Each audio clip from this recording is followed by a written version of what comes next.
आज होता फ्रायडे आणि माझा वीकली ऑफ असतो फ्रायडेला. सो आज मी खूप लवकर जेवणाच्या तयारीला लागले होते, कारण तेजू दीदी येणार होत्या. त्यांना मी केळवणासाठी घरी बोलवलं होतं जेवणासाठी. तर मटार सोलून झाल्यानंतर इकडे लगेच जिरा राईस बनवून घेतला. रियांशला भूक लागली होती म्हणजे थोडेसे नट्स खायला दिले. त्याच्यानंतर इकडे पुरी भाजीची भाजीही शिजतच होती. तेवढ्यात तेजू दीदीही आल्या. संध्याकाळचे 7 वाजून गेले होते आणि आल्या आल्या सगळ्यात आधी तर त्या रियांशला भेटल्या. रियांशचं आणि दीदींचं बॉन्डिंग जे आहे ना, ते खूप खूप कनेक्टेड आणि खूप स्ट्रॉंग आहे. तर दोघं असे एकमेकांना भेटत होते. त्याच्यानंतर मी लगेच पुऱ्याही बनवून घेतल्या आणि पापडही तळून घेतले. जेवण बनवून झाल्यानंतर आम्ही दोघी छान अशा रेडी झालो आणि मग मी इकडे केळवणाचा व्हिडिओ बनवण्यासाठी घेतला. छान व्हिडिओ झाला आहे. माझ्या चॅनलला जाऊन तुम्ही नक्की बघा.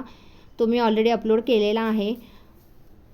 तर असा होता आजचा माझा व्लॉग. व्हिडिओ आवडल्यास लाईक करा, शेअर करा, सबस्क्राईब करा आणि सगळ्यात महत्त्वाची गोष्ट म्हणजे लग्नाला यायचं बरं का.